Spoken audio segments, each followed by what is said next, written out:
அனைவருக்குமே வணக்கம். சற்று முன் கிடைத்திருக்கக்கூடிய ஒரு மிக மிக முக்கியமான செய்தி ஒன்று வெளியாகி உள்ளது.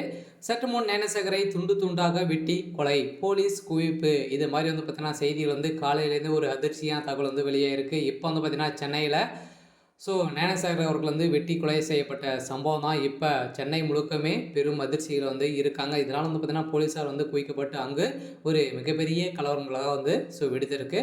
இருந்தாலும் ஞானசேகர் அவர்கள் கைது செய்யப்பட்டார் இல்லையா? இதன் அடிப்படையில் நேற்று பார்த்தீங்கன்னா திடீர்னு நிபந்தனை அடிப்படையில் வெளியில் வந்திருந்தார்.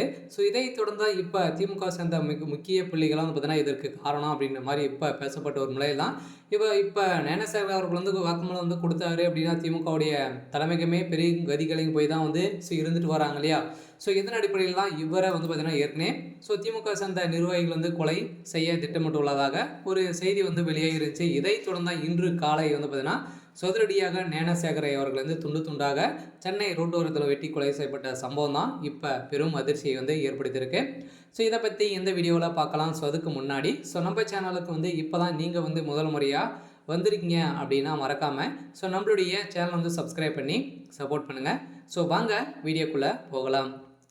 ஏற்கனவே இந்த பாலியல் விவகாரத்தில் பார்த்தீங்கன்னா அண்ணா பல்கலைக்கழகத்தில் நிறைய குறும்படங்களை எடுத்து இவர் வியாபாரங்கள் செய்துட்டு வர்றாரு. இதுக்கு திமுக சேர்ந்த அமைச்சர்களும் உறுதுணை தான் அப்படின்ற மாதிரி பார்த்தீங்கன்னா இப்போ வெளியே இருக்கக்கூடிய செய்தியால் அவர் கொடுத்த வாக்குமூலத்தால் தான் இப்போ அவரே பார்த்தீங்கன்னா கொடுத்துருக்கும் நிலையில் இதில் திமுக சேர்ந்த துணை முதல்வர் கூட இதில் தொடர்பு இருக்குது. ஏற்கனவே பார்த்தீங்கன்னா துணை முதல்வருக்கும் ஞானசேகர் அவருக்கும் ஒரு நெருங்கிய நபராக தான் இருக்கார்.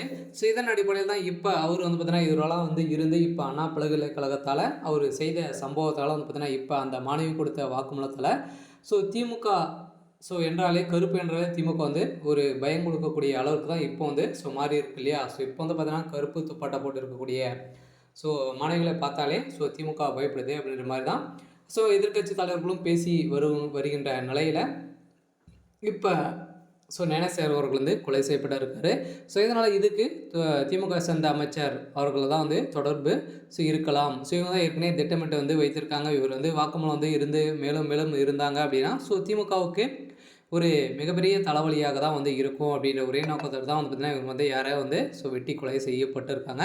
இதனால் போலீஸ் விசாரணை அடிப்படையில் பார்த்தீங்கன்னா இதில் சிக்கிய ஏற்கனவே இந்த பாலியல் விவகாரத்தில் சிக்கிய அனைத்து அமைச்சர்களும் இதில் பார்த்தீங்கன்னா விசாரணைக்கு உட்பட்டு இருக்கக்கூடிய நிலையில் திமுகவுடைய தலைமையகத்துக்கு ஒரு மிகப்பெரிய இடியாக தான் விழுந்திருக்கு. அதனால் திமுக காலி செய்ய வருகின்ற சட்டமன்ற தேர்தலுக்குள்ளே நிறைய பேருக்கு வாங்கிட்டு வரும் நிலையில் இப்போ மக்களிடையே ஒரு பேசும் பொருளாக தான் மாறி இருக்குது. அதனால் வருகின்ற சட்டமன்ற தேர்தலுக்குள்ளே திமுகவுடைய நிலைமை என்ன அப்படின்றத அனைவருக்கும் வெளியாக போகுது.